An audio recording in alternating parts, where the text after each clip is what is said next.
बार सोन्याच्या हातामध्ये द्यायचा आणि आपण डोंगरावर जायचं. तुकोबराय 2 महिने डोंगरावर गेले, घरीच आले नाही. जिजामाऊली म्हणली, महाराज चला की घरी यावं, पाया पडते. तुम्ही असल्याशिवाय प्रपंचात आनंद नाही. जिजे काय राहिले घरात शिल्लक, मी येणार नाही अजिबात. महाराज घरी चला, पाया पडते पण घरी चला. रोज तुमची आठवण येते, घरी चला. जिजे येतो या काठीवर घरी येतो. मी सांगितलं तसं ऐकलं तरच घरी येतो. आजपर्यंत मी तुझं ऐकलंय आणि आजपासून माझं तो ऐकावं लागेल. महाराज ऐकते पण घरी चला, पाया पडते तुमच्या. जिजे मी पांडुरंग परमात्म्याकडून 80 रुपये कर्ज घेतलेलं आहे, 10 रुपये कर्ज दिलंय आणि त्यांनी सांगितलंय तुकाराम महाराज 70 रुपये कर्ज देऊन टाका तरच मी तुमच्या ऋणातून मुक्त होईल. किंवा तुकाराम महाराज म्हणले मी ऋणातून मुक्त होईल, काही बी करा पण तुकाराम महाराज माझं 70 रुपये कर्ज द्या. जिजे मी 10 रुपये दिलेला आहे. डोळ्याने त्याचं रूप पाहतो, कानाने त्याची कीर्ती ऐकतो, पायाने त्याची तीर्थयात्रा करतो, हाताने टाळी वाजवतो. पंच ज्ञानेंद्रिय आणि पंच कर्मेंद्रिय पांडुरंगाला देऊन टाकलेत, ज्याचे त्याच्या कामाला लावलेत. आता 70 राहिलेत. मग मी काय करू? तू असं कर, घरातलं जेवढं जेवढं कमावलेलं आहे ना तेवढं सगळं पांडुरंगाला देऊन टाक, गावातल्या लोकांना दान देऊन टाक, म्हणजे ते 70 रुपयात पांडुरंगात दिलंय असं समजेल. मग पोरं झालीच नाहीत म्हणून समज, गुरढोरं मेली. मी काय करू? पांडुरंगा परमात्म्याच्या पायाचं चिंतन कर, जा रात्रंदिवस चिंतन कर. देव तुला आयुष्यात कधीच काही कमी पडू देणार नाही. करते महाराज पण घरी चला. जिजामाऊली तुकोबराय घरी आले. संध्याकाळी शांत पांडुरंगाचं चिंतन करत बसले. पांडुरंग पांडुरंग पांडुरंग पांडुरंग नामस्मरण केले. संध्याकाळी कीर्तन ऐकलं, कोणा जागर केला, काकडा केला, दोघा नवरा बायकोनच केला, घरातच मंदिर होतं. नामस्मरण केलं. सकाळी उठले आणि जिजामाऊलीनं आंघोळ केली, तुकोबरायांनी आंघोळ केली आणि जिजामाऊलीला सांगितलं, बोल जिजे, रात्री ठरल्याप्रमाणे 70 रुपये कर्ज पांडुरंगाने मागितलंय, देऊन टाक, त्या गावातल्या लोकांना सगळं दान देऊन टाक. गुर ढोर धनधान्य भांडी कुंडी सगळं देऊन टाक, काही घरामध्ये ठेवू नको. आणि जिजामाऊली दारात आल्या, सगळ्या गावातल्या लोकांना हाक मारली, ए ज्याला जे पाहिजे त्यांनी सगळं घेऊन जावा. मग फुकाट गावडन सगळी पळत आली. अहो फुकाट गावल्यावर सगळे लोक धावतात. कोणी गुरं सोडली, कोणी कपडे नेले, कोणी धनधान्य नेलं, कोणी भांडी नेली. ज्याला जे पाहिजे होतं त्यांनी सगळं सगळं तुकोबरायांच्या घरातलं घेऊन गेलं. घर धुवून निघालं. संन्याशाला कळालं की तुकाराम महाराजांनी सगळं दिलेलं आहे. संन्याशी गावात आले, तुकोबरायांच्या घरापाशी आले. घरात बघितलं तर तोवर काय शिल्लक राहिलं नव्हतं घरामध्ये. चुलीत फक्त राख शिल्लक राहिली होती. एक जण म्हणला, घ्याला का तेवढे राख तरी अंगाला लावा, उपयोगी पडलं लावा. तुकोबरायांच्या चुलीतला राख सुद्धा परमार्थ ठरला होता. सगळं धुवून धुवून घर निघालं गेलं. तेवढ्यात पांडुरंगाने रुक्मिणीला सांगितलं, रुक्मिणी सगळं घेतलंय आपण 70 रुपयात, फक्त एक कर, जिजामाऊलीचं तेवढं तारेवर लुगडं वाळू घातलेलं आहे तेवढं रुक्मिणी लुगडं घेऊन ये. जिजामाऊली दारामध्ये होत्या आणि रुक्मिणीने भिकारणीचं रूप धारण केलं आणि तेवढ्यामध्ये रुक्मिणी खाली आली आणि भिकारणीच्या रूपामध्ये त्या जिजामाऊलीला म्हणते, ए जिजे, अगं तेवढं तारव लुगडं वाळू घातलेलं दे की मला. अगं माझ्या मुलीचं उद्या लग्न आहे, एकच धुवून पिळून घालते, काही कर पण तेवढं लुगडं दे. जिजामाऊलीनं नाही दिलं. म्हणली, नवऱ्यानं कधी घेतलं नाही मला अजिबात, मी काम करून कष्ट करून घाम गाळून घेतलं, भावाला कधी हात पसरला नाही जिजामाऊलीनं. जिजामाऊलींचे भाऊ श्रीमंत होते, 3,500 एकर जमीन पुण्यामध्ये होते, सावकारकी होती. पण तुकोबरायांच्या पत्नीनं जिजामाऊलीनं कधीही भावाच्या समोर हात पसरला नाही. स्वाभिमानी होत्या जिजामाऊली. ज्या दिवशी दिलं मला त्या दिवशी मी मेले, कष्ट करणार, घाम गाळणार. जिजामाऊलीनं बघितलं, म्हणले, ए नाही बाया देणार मी, तेवढंच लुगडं आहे मला.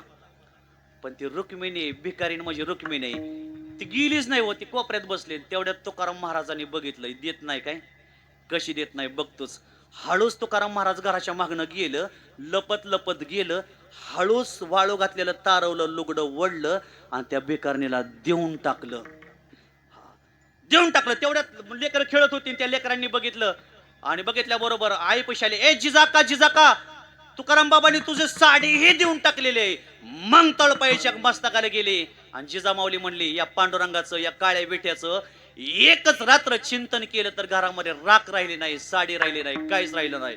एवढा दगड उचलला, भला मोठा दगड उचलला आणि पांडुरंगाकडे गेले. म्हणले, ए विट्या, माझं सगळं प्रपंच धुवून काढलाय, माझा नवरा येडा केलाय, तुझं पायच फोडून टाकती, एकच रात्र चिंतन केलं. नंगे को खुदा भी डरे हे. देव लट लट लट लट लट लट लट लट विटेवर घाबरायला लागले. तेवढ्यात भगवान परमात्मा म्हणाले, ए रुक्मिणी जाग, ती जिजामाऊली मला पायावर दगड टाकायली, माझं पाय फोडीन. तेवढ्यात रुक्मिणी म्हणते, देवा तुमचं सुदर्शन काय करतंय? हे हे जेव्हा सुदर्शन सोडतो काय, माझ्या तुकाराम महाराजाची सेवा करते. रुक्मिणी जाग, जा जा लवकर, जा लवकर, नाही तर माझ्या पायावर दगड टाकेन, जा जा जा हो पुढं. तेव्हापासून सवय लागली की भांडणात बायकोला पुढं घालायची. स्वतः पांडुरंग परमात्म्यानेच रुक्मिणी आई साहेबाला पुढे ढकललं, जा मला मारायला आली. मग रुक्मिणी समोर गेल्याने सांगितलं, ए जिजे दे दगड टाकून. काय झालं? म्हणले, तुझ्या नवऱ्यानं माझा नवरा येडा केलाय.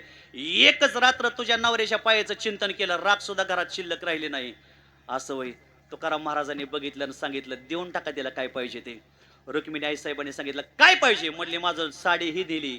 मग भरजरी शालू देऊन टाकला. आणखी माझ्या घरामध्ये काही शिल्लक राहिलं नाही. भगवान परमात्म्याने वंजळ बरो होऊन रुक्मिणी आईसाहेबाच्या जवळ दिले आणि रुक्मिणी आईसाहेबांनी पृथ्वी मोल अशा मोहरा माझ्या जिजामाऊलीच्या पदरामध्ये टाकल्या. जिजामाऊली खुश झाली.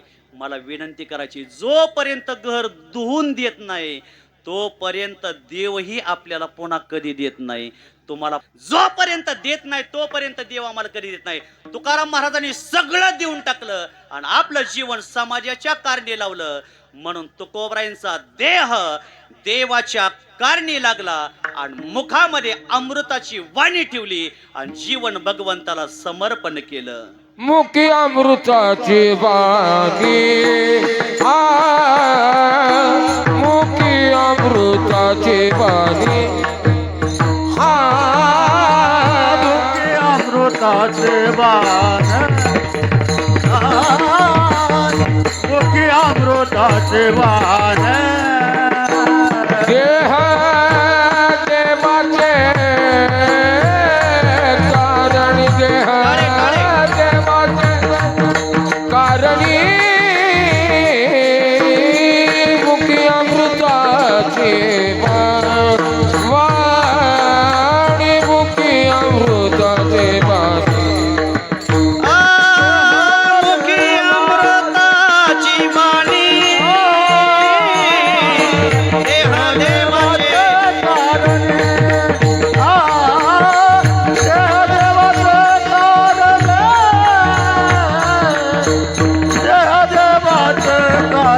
मुखी अमृताची वाणी, देह देवाचे कारण, हो देह देवाचे कारणी, देह देवाचे, देह देवाचे, देह देवाचे कारणी. भजनी मंडळासाठी टाळे वाजवा. मुखी अमृताची वाणी, देह देवाचे कारणी. तुकोबऱ्यांनी सगळं घरातलं देवाला देऊन टाकलं आणि देह देवाच्या कारणी लावला. ज्ञानोबऱ्यांनी देह देवाच्या कारणी लावला. तुकोबऱ्यांनी देह देवाच्या कारणी लावला. 96 कुळी मराठा तुकोबराय. पण आपली माणसाची काय क्रांती आहे, तुकोबऱ्यांची काय क्रांती आहे. 14 टाळकऱ्यापैकी 7 टाळकरी तुकोबऱ्यांचे ब्राह्मण होते. हा मराठी माणसांचा पुरुषार्थ आहे. तुकोबराय होते तरी कोण? 18 पगड जातींच्या माणसांचं जिंकलं त्यांनी मन. आयुष्यातला एकही वाया घालवला नाही क्षण आणि तुकोबरायांच्या पदस्पर्शाने महाराष्ट्राच्या मातीचा पवित्र झालाय कण. महाराष्ट्राच्या मातीचा पवित्र तुकोबरायांनी कण केला. तुकोबराय पवित्र होते म्हणून तुकोबरायांनी आपला देह देवाच्या कारणी लावला. छत्रपती शिवाजी महाराजांनी आपला देह या मायभूमीच्या कारणी लावला. एक दिवशी शिवाजी महाराजांनी स्वराज्य निर्माण केलं. वयाच्या 16व्या वर्षी पहिला गड जिंकला तोरणा आणि जिंकल्यानंतर स्वराज्याचं तोरण बांधलं आणि गड बांधायचं काम ठरवलं गेलं. जिजामाऊलीनं सगळ्या कामगारांना सांगितलं, गड बांधून पूर्ण करा. पहिला गड आपण जिंकलेला आहे. सगळ्या कामगारांना गड बांधायला कामाला लावलं. पाया खांदत असताना 7 रांजण सोन्याचे कामगारांना सापडल्या. हो, धन भाग्यवानालाच मिळतं. शिवाजी महाराज भाग्यवान होते. त्यांच्या हातातून हिंदू धर्माची स्थापना करायची होती, स्वराज्याची स्थापना करायची होती. म्हणून पाडबळ आई जगदंबेनं धनाचं करून दिलं. धनाचं गाठोडच महाराजांच्या हाती दिलं. 7 रांजण सोन्याचे भरलेले त्या कामगारांना सापडले गेले. पण कामगार त्यावेळचे प्रामाणिक होते. त्यांनी सगळं धन आमच्या जिजाऊ आईसाहेबाच्या समोर आणून ठेवलं. आपण जर तिथं असतो तर काय केलं असतं? खरं इमानदारीनं बोला, खरं सांगा, काय केलं असतं आपण? अगोदर आपण खिस भरलं असतं आणि नंतर राहिलेलं आईसाहेबाकडे नेलं असतं. पण ते कामगार प्रामाणिक होते, आईसाहेबांच्या जवळ दिलं आणि आईसाहेबांनी सुद्धा सर्व धन संपत्ती आपल्या स्वराज्याच्या स्थापनेसाठी लावली. गळ्यामध्ये 1 फुटका मणी सुद्धा त्या सापडलेल्या धनातला कधीही प्रपंचाला वापरला नाही. म्हणून शिवाजी महाराजांनी देह आपल्या या भारत भूमीच्या कारणी लावला. हिंदवी स्वराज्याची स्थापना केली. निश्चयाचा महामेरो, बहुत जनासी आधारो, अखंड स्थितीचा निर्धारो, श्रीमंत योगी. महाराज जन्माला आले म्हणून मंदिराला कळस आहेत. महाराज जन्माला आले म्हणून दारामध्ये तुळस आहे. आणि महाराज जन्माला आले म्हणून माता भगिनींच्या कपाळाला कुंकू आहे. सगळ्याला हात जोडून विनंती आहे, 500 वर्षानंतर माझा भारत देश गुलामगिरीतून मुक्त झाला.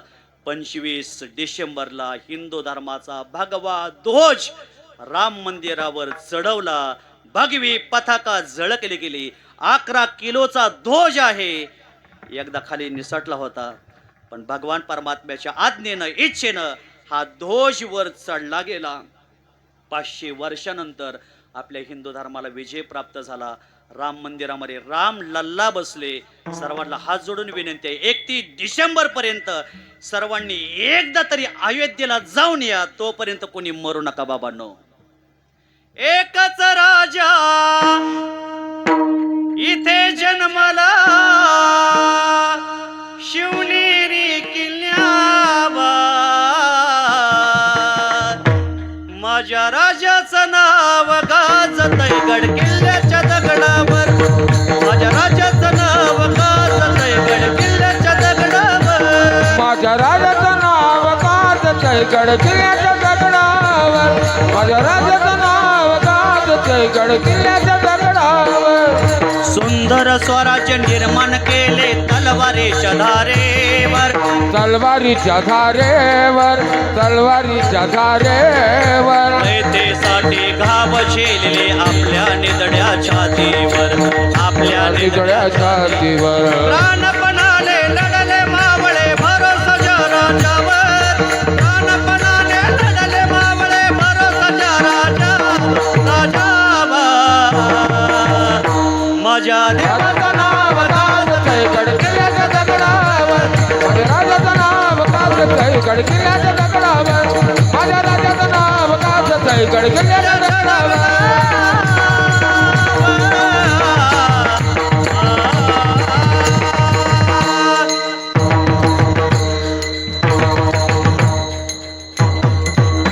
छत्रपती शिवाजी महाराज की जय.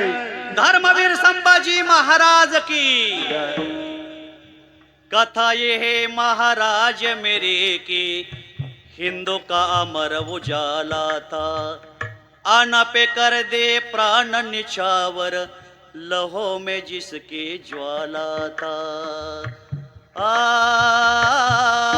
आवो विराजो, आवो धीराजो, शंभू राजा आवो धीराजो. सेवा को है सिंहासन, देवों का ये आसन. जिम्मेदारी भरा जो सेवा भरा जो. धर्मवीर संभाजी महाराज की जय. 2 राजे झाले, एक शंभू राजे, एक शिवाजी राजे आणि दुसरे प्रभू रामचंद्र राजे झाले.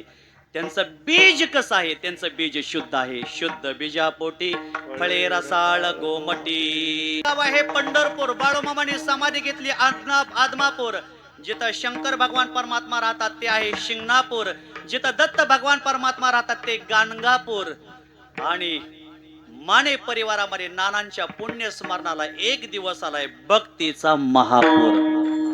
पांडुरंग पांडुरंग पांडुरंग पांडुरंग पांडुरंग पांडुरंग पांडुरंग पांडुरंग पांडुरंग पांडुरंग पांडुरंग पांडुरंग पांडुरंग पांडुरंग पांडुरंग हे पांडुरंग पांडुरंग पांडुरंग पांडुरंग पांडुरंग पांडुरंग पांडुरंग पांडुरंग पांडुरंग पांडुरंग पांडुरंग पांडुरंग पांडुरंग पांडुरंग पांडुरंग पांडुरंग पांडुरंग पांडुरंग बोला पुंडलिक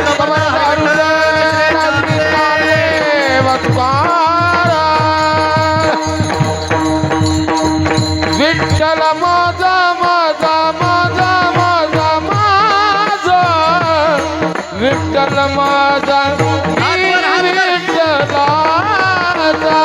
विठ्ठल माझा माझा माझा माझा माझा विठ्ठल माझा मी विठ्ठलाचा विठ्ठल माझा मी विठ्ठलाचा विठ्ठल माझा मी विठ्ठलाचा विठ्ठल माझा माझा माझा माझा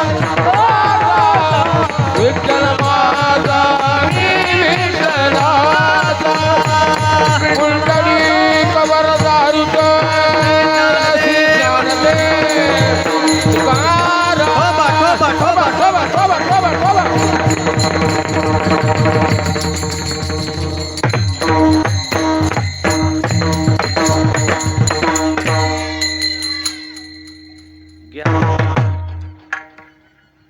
घ्या हात खाली आधीच घेतली वय सगळ्यांनी भजन केलं का सबकळ पाहुणा गेल्या आठवड्यामध्ये इंदापूरला मी कार्यक्रमाला गेलो आणि तिथे एक आजोबा बसले आजोबा भजन करा टाळी वाजवा आम्ही भजन करतोय टाळी वाजवतोय तुम्ही भजन करत नाही टाळी वाजवत नाही भजन करा टाळी वाजवा ते आजोबा हळूच म्हणतात तुमचं तुम्हीच करा तुम्हाला काय फुकट आणलंय होय असं शरीरूपी घर चांगला इंद्रियात ताकद आहे म्हातार पण लांब आहे आयुष्य शिल्लक आहे पैसा बँकेत राहणार गाय गोठ्यात राहणार पत्नी दारात राहणार मित्र स्मशानापर्यंत येणार पेटवणारीशी गर्दी पेटावं लागते एकट्याला जलाने वाले लागतो हे लेखीन जेलने वाला केलंय शरीर माणसाचं चितेमध्ये जळतं त्याच वेळेस माणसाला कळतं मी कधी भजन केलं नाही म्हणून एक 5 मिनिटात उरकतो सर्वांनी शांत बसून घ्या कुणी गडबड गोंधळ करू नका शुद्ध बीजापोटी तुकोबरायांचं बीज शुद्ध आहे ज्ञानोबरायांचं बीज शुद्ध आहे छत्रपती शिवाजी महाराजांचं बीज शुद्ध आहे सर्व वारकऱ्यांचं बीज शुद्ध आहे गोमट्या बीजाची फळे ही गोमटी तसं नानांचं बीज शुद्ध आहे आणि शुद्ध बीजानं केलेला हा कार्यक्रम म्हणजे त्यांचं फळही शुद्ध आहे तिन्ही मुलं घरामध्ये आहेत सर्वांग निर्मळ चित्त जैसे गंगाजल समोर तरुण मुलं आहेत खाली बसून घ्या 5 मिनिटं बघतो कीर्तनातून एक तरी गुण माणसाने घेऊन जायचा एक तरी गुण असं वैकुंठवाशी कैलासवाशी स्वर्गवाशी आदरणीय नानांचा हा पुण्यस्मरणाचा सोहळा महेश या परिवारामध्ये आपण सर्वजण मिळून करतोय प्लीज फक्त बोलू नका वैकुंठवाशी कैलासवाशी स्वर्गवाशी आदरणीय बाबूराव गेनो माने पण कधीच कुठला मुलगा म्हटला नाही की मला हे कमी पडलंय ते कमी पडले नाही त्यांना फक्त एक परिस्थिती जाणीव होती आणि आज या परिवारामध्ये नानांची खूप या कुटुंबानं सेवा केली आणि सेवा करत करत नानांनी आपला देह शताब्दी वर्ष भगवंताला समर्पण केलं गेलेले माणसं कधीही माघारी येत नाहीत थोडं सुरेंद्र नॉर्मल बस पण गेलेल्या माणसाच्या आठवणी माघारी आल्याशिवाय राहत नाहीत नानांचे नातू मगाशी खोलीमध्ये आलते त्यांना म्हणलं अहो नानांचं थोडीशी माहिती मला सांगा त्या नातूंनी सांगितलं महाराज आमचे आजोबा अद्वितीय होते एक मनमिळाव स्वभाव आमच्या आजोबाचा कधीही कोणाला शिवीगाळी केली नाही कधीही आमच्या आजोबांनी कधीही कोणाला वाईट बोलले नाहीत कधीही आजोबाच्या मुखामध्ये कठोर शब्द आलेला नाही 100 वर्षापर्यंत कधी त्याला चष्मा नाही. सगळ्या मुलांना सांगायचे हे करा ते करा असं करा. कधीही त्यांनी आपल्या जीवनामध्ये कोणाचंही मन दुखवलं नाही. आणि खऱ्या अर्थाने असं मन न दुखवलेलं एक शेती, हे 2-4 बंगले, सगळा संसार सुफळ त्यांच्या डोळ्यात एकच झाला. एक त्यांचे एक आधार म्हणून त्यांना त्यांच्या सौभाग्यवती लवकर गेल्या. 85च्या सालास म्हणजे सरासरी 30 वर्ष अगोदर छोटी छोटी मुलं घरामध्ये. आजीचा सहवास नातूंना नातवांना मिळाला नाही. तात्यांचं तर काही लग्नच झालं नव्हतं. परंतु या कुटुंबामध्ये जे आजोबांनी जे आपल्या कुटुंबाला आधार दिला, माणसाच्या आयुष्यात काय नसलं तरी चालेल पण बायको पाहिजे बरं का विजूभाऊ. का पत्नी असल्यानंतर काही नसू द्या जवळ, पण माणसाला समाधान असतं, प्रेम असतं घरामध्ये. पण नानांनी आपल्या पत्नी गेल्यानंतर तिथून पुढे खंबीरपणे लढत राहिले. शेती केली. शेती करत करत प्रपंचाचा बहार व्हायला. तो प्रपंचाचा बहार वाहत असताना मुला मुलींची चांगली लग्न करून देण्याची जबाबदारी त्यांनी पार पाडली. तिथून पुढे नातू असतील, नातू आल्यानंतर त्यांना समाधान प्राप्त व्हायला लागलं.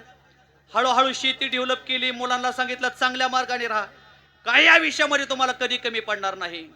नातू असतील, नाती असतील, त्यांना चांगला हिताचा उपदेश द्यायचं. बाळांनो चांगलं वागा, चांगलं कार्य करा, कधी या विषयामध्ये तुम्हाला कधी कमी पडणार नाही. आई वडील जे झटत असतात हे कशासाठी झटतात? आमच्या मुलाचं चांगलं व्हावं, आमचा मुलगा चांगल्या मार्गाला लावा, याच्यासाठी रात्रंदिवस झटत राहणारे घरामध्ये आई वडील आहेत. ज्याला आई नाही त्याला आईची किंमत विचारा, ज्याला हात नाही त्याला हाताची किंमत विचारा, ज्याला पाय नाही त्याला पायीची किंमत विचारा, आणि ज्याला घरामध्ये बाप नाही त्याला बापाची किंमत विचारा. बहिणी हो, सगळ्यात जास्त जीव तुमचा कोणावर असेल तर तुमच्या बापावर असतो. मुलगी वयात आली की बापाला चिंता असते. म्हणून लग्न झालेल्या मुलीनं दिवसातून एकदा तरी संध्याकाळी पप्पाला फोन करायचा, बाबा तुमची तब्येत बरी आहे का? मी येऊ का तुम्हाला भेटायला? ताई नको येऊ, अगं तुझ्या मुलांचं शिक्षण आहे, तुझं सगळं घरचं तुला करावं लागतं. मुलगी आठवड्यातून एखाद्या वेळेस, 15 दिवसातून एखाद्या वेळेस घरी आली आणि आल्यानंतर वडिलांच्या जवळ गेली, आईच्या जवळ गेली, पिशवी टेकवली, बॅग टेकवली, आई जवळ जाते. मुलगी आईचं दर्शन घेते आणि मुलगीच्या तोंडावरून आई सहज हात फिरवते. तू काय खाते, तू काय करते म्हणत नाही, फक्त म्हणते ताई तुझं बरं चाललंय का ग? तुला काय कमी आहे का ग? काय पाहिजे ते मग मी द्यायला तयार आहे. मुलीसाठी आई वडिलाचा 24 तास दरवाजा मोकळा असतो. मुलीच्या लग्नामध्ये सगळी माणसं जीवन जातात, पण मुलीच्या लग्नात मुलीचा बाप दिवसभर उपाशी असतो.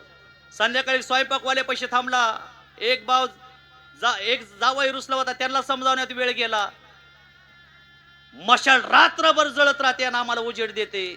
तसं बाप आयुष्यभर मुलाबाळांच्या सुखासाठी रात्रंदिवस झटत राहिला. नाती नात्यांचं शिक्षण असो, पत्नीचं आजारपण असो, मुलाबाळांचा प्रपंच असो, अडचणी असो, संकट असो, सगळं दुःख पचवून जर पुढे कोण जात असेल, प्रपंचाला घेऊन जर घरातला बाप जात असतो. एका वेळच्या जेवणाची जिला चिंता आहे तिला आई म्हणावं, आणि आयुष्यभराच्या जेवणाची जो व्यवस्था करतो त्याला बाप म्हणावं. आज सगळ्यांनी गोडवे गायले त्या आईचे. सेमिनार झाले आईवरती, चित्रपट झाले आईवरती, कविता झाल्या आईवरती, पण कोणीही बापावर कविता केली नाही. शपथ घ्यायची झाली तरी आईची घेतात, बापाची कोणी शपथ घेत नाही. खरं सांगा, बाप शपथ घ्यायची बिलायकीचा नाही हो, नाही का हो? साने गुरुजींनी श्यामची आई लिहिली, पण साने गुरुजींनी श्यामचा बाप कधी लिहिला नाही. बाप आजपर्यंत आम्हाला कधी कळला नाही. बाप रागवला, बाप रंगवला, चिडचिड करणारा, खेकसणारा, व्यसनी, सतत आमच्या मुलाबाळाला खेकसणारा असाच बाप आम्ही रंगवला. पण बाप चिडचिड करतो, खेकसतो, कशासाठी? फक्त मुलाबाळांचं माझ्या चांगलं झालं पाहिजे याच्यासाठी झटत असतो, बाकी काहीही नाही. मुलाला शहरामध्ये शिकायला ठेवतात, माझ्या मुलाने नाव कमावलं पाहिजे, माझा मुलगा मोठा झाला पाहिजे म्हणून. छत्रपती शिवाजी महाराजांना जिजाऊ मातेनं घडवलं हे सूर्य प्रकाशा इतकं सत्य आहे. पण छत्रपती शिवाजी महाराजांचं स्वराज्य बळकट होण्यासाठी शहाजी राजांच्या हातापायामध्ये बेड्या पडल्या. किती लोकांना शहाजी राजे कळाले, किती लोकांना दशरथ राजे कळाले. रामा वनवासाला जाऊ नको म्हणून रडणारी कौसल्या आम्हाला आठवते, पण राम वनवासाला गेला म्हणून रामाचं नाव घेऊन रडणारा दशरथ राजा कधीच आम्हाला आठवला नाही. तुम्हाला सांगतो,